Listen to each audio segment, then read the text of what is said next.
don't know where I stand in relation to the peculiar power. That's why I keep writing books. Sometimes I think I am it. I am, you know, Dostoevsky said, everybody in the world is saved but me, and he was very proud of this, in some moods. And sometimes that's what I think. Sometimes I think it's a period in the universe, and the planet's tipping too much or some kind of thing like that.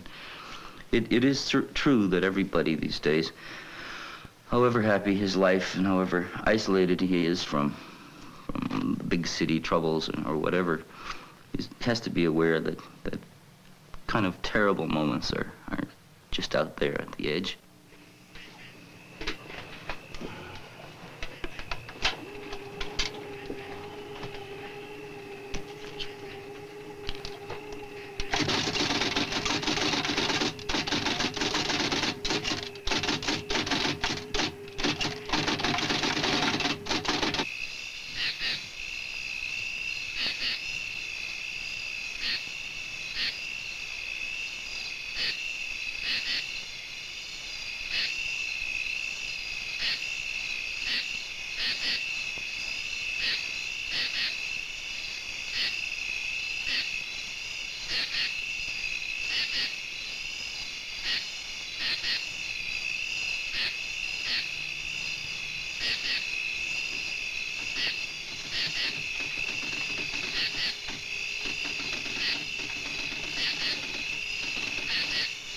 In my own mind, when I read a novel, I'm working on particular problems, not really philosophical problems, although they have sort of philosophical implications, but mainly problems in my own attitudes toward things. There's a sort of basic thing in me, which is, I'm one of those people of faith. You know, I believe that tomorrow's going to come and that the world is not going to destroy itself with the atomic bomb or anything else.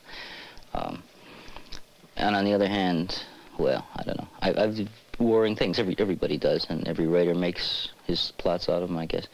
On one hand, I'm a real law and order type. You know, I think everybody should be good. You know, and on the other hand, I want to blow up the universe. And what you do is you just split these two parts into two nice cartoon characters and let them fight it out. And the law and order part always works because people who want to blow up the universe always end up blowing up themselves. But that isn't really a good argument against it. It's just a statement. So everything I've done deals with that in a general kind of way. But each novel takes a different kind of aspect of that basic thing, I think. At least in my mind it does.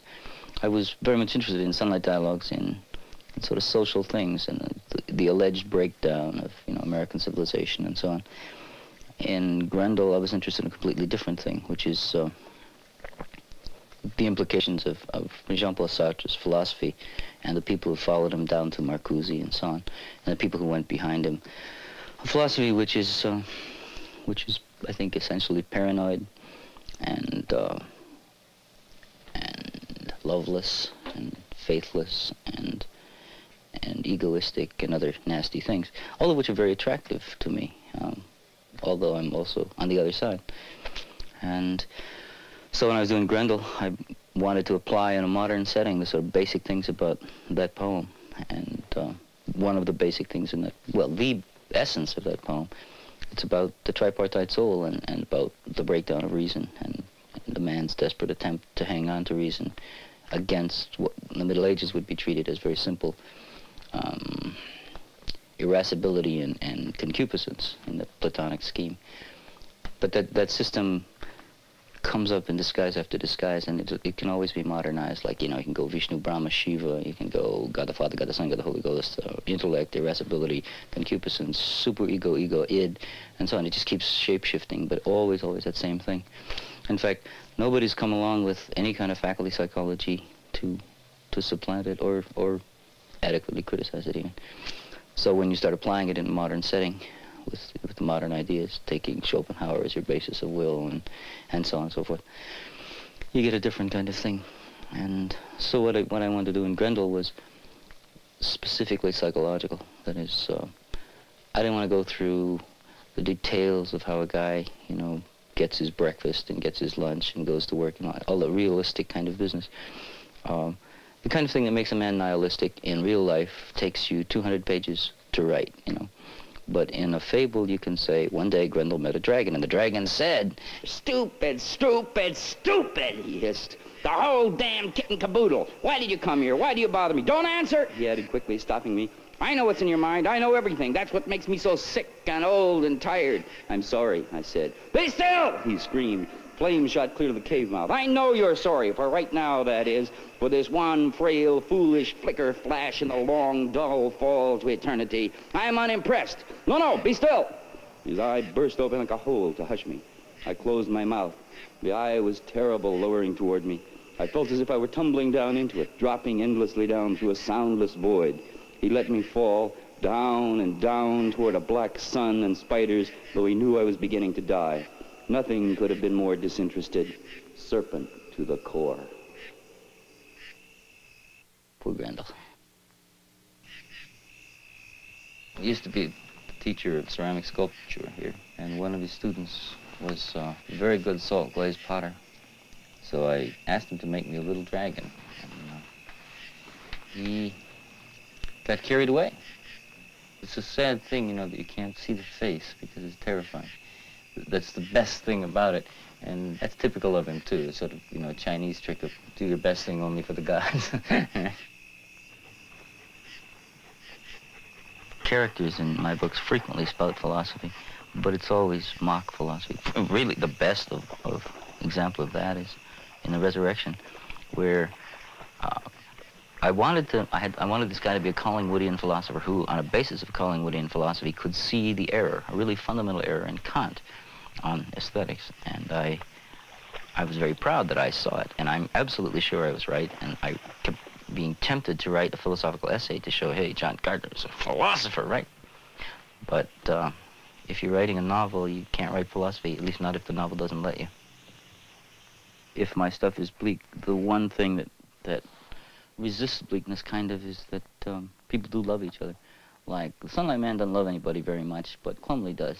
And just because he's stupid doesn't really matter. Actually, love tells him his empathy with people, his ability to look at the other side, his desperate wish to be just in a world in which justice is impossible, or, as I say in some story, just ice.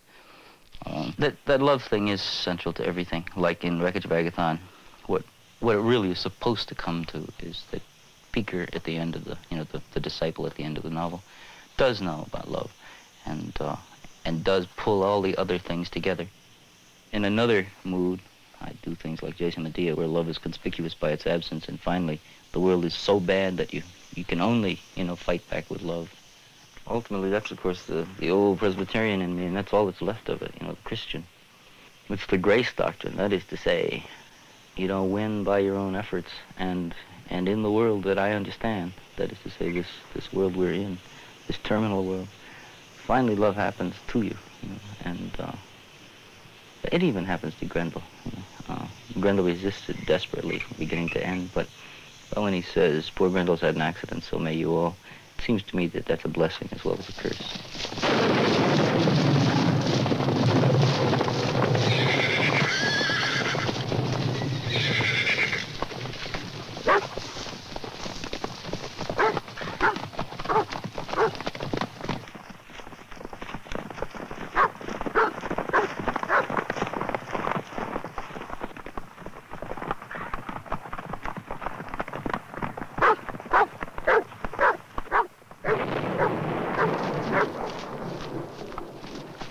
Down in southern Illinois, whatever can make it through the ravages of spring to the time when the heavy wet heat moves in, crowding every meadow and marsh with green, the time when the rattlesnakes come out on the rocks in dry, brown creeks to sun themselves, coil on coil, their hatchet heads lifted to watch you pass, the deadly hot summer when farmers get up before dawn to hoe bottomlands and work there only till the dew's off the ground, then quit, which happens when the sun's shoulder high.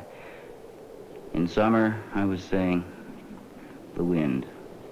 Let me see. We stood there in the road, watching, and it seems I fell into a momentary trance.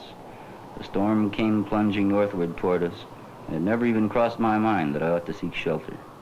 Grass, birds, underbrush creatures around us were hushed and motionless, hugging the ground, waiting as they do when an eagle's been sighted. And then, Not one at a time, but simultaneously, like angels arriving out of nowhere in a vision. 3 enormous black cyclones appeared, maybe 20 miles away. They came along, crazily swaying like wild black savages, dancing with a sigh that passed. The world came awake, whispering alarm at the first little puff of wind, and old Shakespeare bolted. Thunder crashed above us, rain slammed down, bringing sticks and leaves. Then ahead of us there was a widening patch of sea-green sky full of lightning flashes. The world was howling, everything was churning, writhing, screaming, obscured to the vagueness of things seen underwater, things wrapped in fire, or the plunging, flood-dark rain. At the center of the patch of unnatural light stood the house we'd all of us heard of, and some, as I've said, had reportedly seen. Smaller, humbler than I would have expected. No work of evil men or devils is finely impressive compared to the vastness of the universe for the hopeful imagination. Yet it was a fine old house from southern Illinois. Tall, morose, with heaven knows how many rooms, and a soaring, blunt tower that swayed like something alive in that violent wind. There were no lights, no sign of habitation. It's this. You have any experiences at all in the world, and you lose all faith in everything, I think. The only faith you can never lose is in love, because you still love people. And they still love you, and you can't believe it, you know. And I do such bad things, and I say, oh, that's it. You know. I cancel this last 40 years.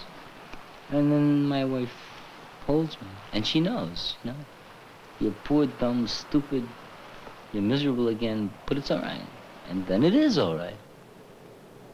I do identify with the monster, obviously. Yeah, but that's the neat thing about it. I know from the beginning that the monster's wrong, and I know precisely why the monster's wrong, and I also am very tempted to look at the world in the way Grendel does. That is to say, with no faith. You know, Grendel's a lovely animal because he really is like all of us. Every one of us knows that the sun's going to come up tomorrow, and that even though the world may be meaningless, we can make a meaning little by little, and yeah, like when in Resurrection, I was trying to do this thing where there's a man who really does know the answers, and make him a lovable man and set up a model for people, and myself included. But it works a lot better when you take characters who don't know the answers. And then, of course, the more complicated their errors are, and the more neatly their errors sort of mesh, the better. So that, you know, when you get to something like Jason Medea, it really is fun because Jason is absolutely wrong. He thinks you can do everything with wheeler-dealer stuff and intellect and all that. Medea is absolutely wrong. She thinks passion is enough, all promises are kept, and all this kind of thing. And without each other, of course, they're terrible. With each other, they kill each other, which is probably true of a lot of marriages and relationships. But it's fun. I really liked it.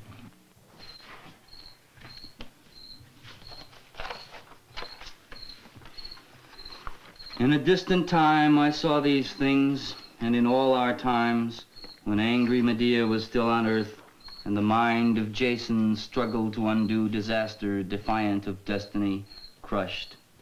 I saw these things in a world of old graves where wine cups waited, and King Dionysus Christ refused to die, though forgotten, drinking and dancing toward birth.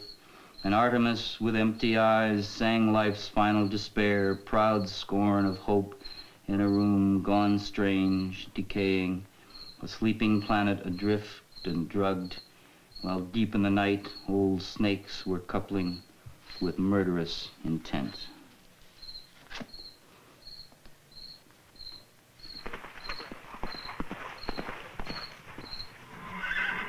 I have no discipline at all.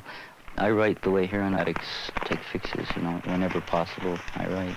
If somebody really forces me to do something else, like prepare a class or wash dishes or whatever, then I stop writing. And then there are things that I like to do, like mow the lawn, fool with the horses and things like that. But except for other completely undisciplined activities, all I do is write. Go ahead. Come on, baby. I just head out in the woods, day after day after day after day after day. I spend about 3 years walking And I tell myself the story over and over until I know every dark corner of that story. I know those people, I know, it's as if it were real. I just do it over and over and over and over. And when suddenly there comes a moment of joy, like when the sun comes through, you know, you suddenly know I've got it. And then you start doing it on paper. I start doing it on paper. And then you find out that on paper it's slightly different, and you have to change it and so on. But all the work is that walking, you know, it's, or riding horses, whatever. But just going off by yourself and moving hard and fast, and sometimes slow. It depends on the part of the story you're in, you know. I'll tell you why I like to live here. I think what writers are supposed to do is, like everybody says, tell the truth, but tell the truth in a very special sense. Like there are politicians to tell you what's good and what's bad in slogans, and there are religious people and there are teachers and all those people. And the only people who tell you how complicated it is and how you can never make up your mind and how no decisions are possible because all sides have some truth in them and so on are writers, because they don't have anything to win. They're just entertainers. You read a book because you got nothing to do and you feel like reading a book. The result is that writers can tell the truth that everybody knows all the time, but nobody can afford to know. And when you live in New York City, or when you live in San Francisco, it becomes very important to always be saying the things that are important at the moment, things that the society needs to hear, not 100 years from now, but right now.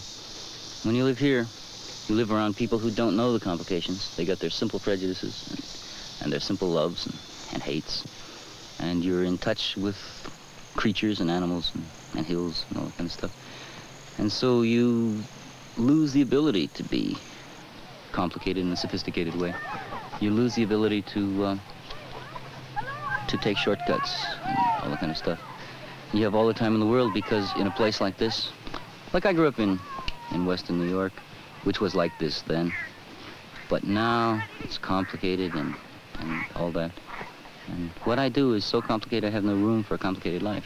I have to have all my time to work at books and typewriter.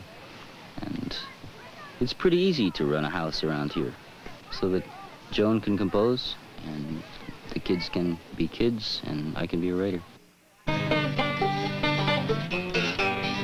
We don't want your weevily wheat and we don't want your barley. You can take your weevily wheat across the river to Charlie.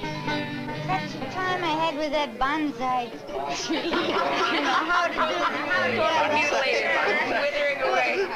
Yeah, the last couple of years, you know, when anybody asked me what I did at parties, I'd say I grew bonsai. And I didn't know what a bonsai was. So we're coming back from Greece, and Helen Brigitte sees this bonsai tree in the airplane catalog, so she orders me this bonsai tree.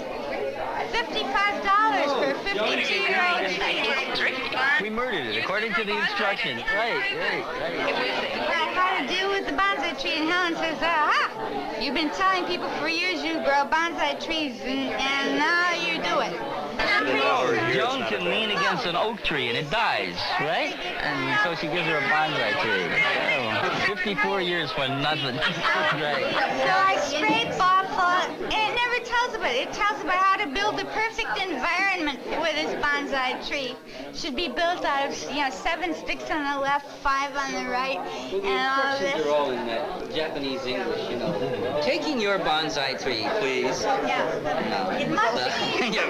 Right. Much needs outdoors air. So I take it, much needs outdoors air. I put it in sun, I put it in rain, I put it in tree, and it still looks very sad. So next comes in the mail from the same company a little catalog of plastic bonsai trees. And they have flowers on them and stuff. And so I think... Everybody wants plastic ones. They know real ones die. Plastic ones last forever. South Africa this year, so I'm going to buy one that looks just like this. So I take a Polaroid picture of this before it's completely dead. I send it to Ken and Lou's in Southport, Connecticut. She's telling the truth. She's telling the truth in her way. Right, yes. I said, don't put Helen's bonsai tree in plastic because she won't know. Right. When it dies. Right? And it revives. private stuff? Yeah, he fed it lion's blood, Caught right? up to 54 years old in 1 month. There's this platonic idea of the short story. You know, a short story should be terse, right? No extra words, right? If you say that, then you take any given short story. For instance, take a Henry James story, you know?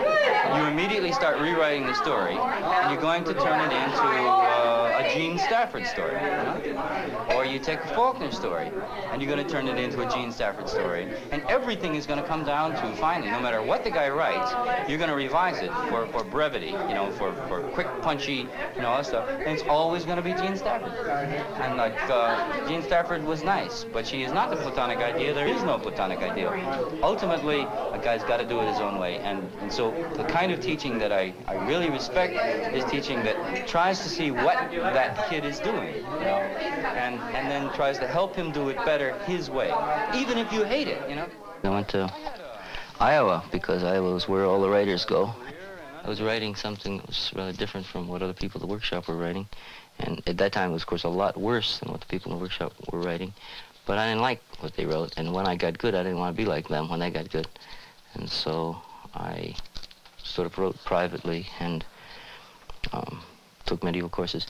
And at the last minute, some very kind professors let me do a creative quotes PhD, that is to say, a novel.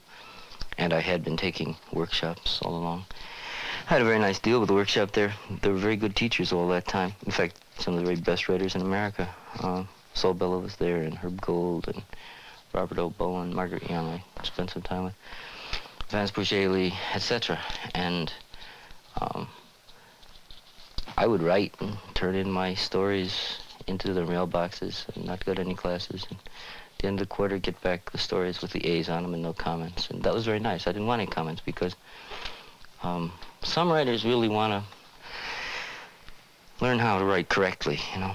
What that really means is that they write exactly like everybody else. And there's another kind of writer who may be worse, sometimes is, who is absolutely stubborn about what he's going to do.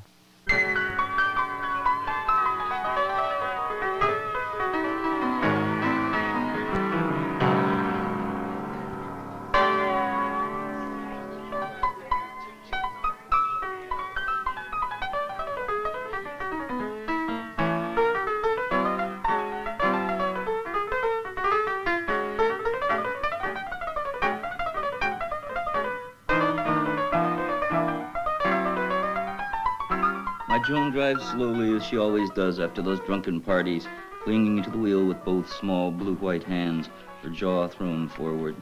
Her beauty in the darkness makes me faint. White cheekbones, high as an Indian's, red copper hair, gray eyes. An apparition, an apprehension of weirdly lighted crypts in a mist-hung grove. I stare through the windshield, through my clownish reflection, and though I've forgotten my behavior already, I am full of wrath, remorse. Ah, how I've made that poor girl suffer. Woe, woe. My reflected mouth twists. Then I smile. So does it. Gloomier than ever. And pull down the brim of my old black hat till it meets with the collar of my overcoat. She'll forgive me. Poor Joan understands my plight, and hers, the plight of the universe. Lightless, mere shell of its former self. We've survived a good many trials together, my Joan and I, poor suffering artists, a composer, a poet. The years have made us like a couple of sly old outlaws, shriveled and testy, holed up in a cave. We dress in black. The car lights myopically grope down the road, past old drunken telephone poles, dead barns. Then we're home, the house and chicken house stark as tombstones under the zombie glow of the security light. She parks the car, hangs it up by one fender on the sagging fence, comes around to my side and helps me out, and we lean on each other across the lawn to the steps and up into the bone-white house. Empty, too big for us two tonight, the children sleeping with friends in town. I suffer a black premonition of sad old age. 2 husks in the doorway, pictures of children, grandchildren. I play with the idea, walking stooped now, tasting my lips in search of teeth. I believe I'll go sit in my chair. Good old chair, I say to my love, old joy of my life, and wring my fingers. Come to bed, she says. I give her a look. There's a time I'd have knocked her on her ear, but we've grown old. I obey.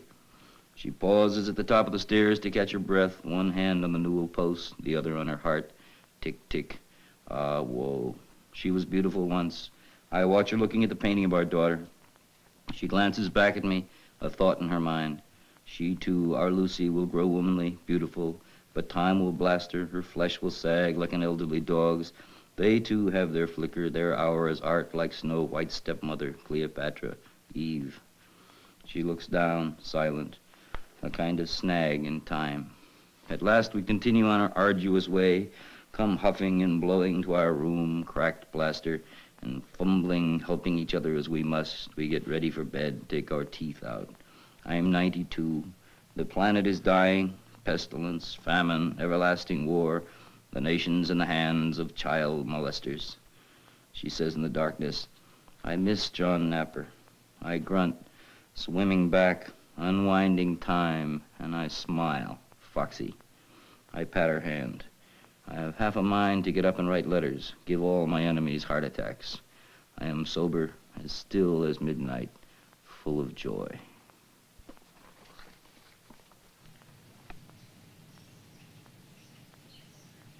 It's true that in my books, monsters are always important. People are monsters. People are called monsters by other characters and so on. Really, there are three kinds of things that are important in my things, I think. One is monsters, another is clowns, another is human beings. And of course, they keep shape-shifting. One turns into the other, or clowns are always trying to be human beings. What I mean by clowns is this. Human beings do things, and clowns desperately try to imitate human beings. So the acrobat gets up on the wire, and then the clown wants to be an acrobat, and he tries. But he's a straw man, and he can't be. He's always acting. He's always pretending. He's always faking, mimicking. Many of us feel that about ourselves all the time. That is to say, we put on masks and never find out who we really are. And one of the things that happens in a novel is characters who start out as clowns try to earn the grade as human beings. And sometimes they turn into monsters instead. Monsters are those things that I used to go to the Saturday afternoon movies and see. I mean by monsters, Walking Dead. I mean nihilists, people who really have given up on all fate and so on, and act as if the world were evil, and as if all people were either stupid or malicious. They're creatures who have given in to the emotional war that's in everybody. Sometimes I use, for instance, in Henry Soames in Nickel Mountain, a monstrous kind of body which contains monstrous emotions, but he's holding it in. And the thing, of course, finally is that he really is a monster and he's holding it in, and that makes him human. That constantly he does what he knows is right, whatever the power of his emotions. So your monsters are everywhere.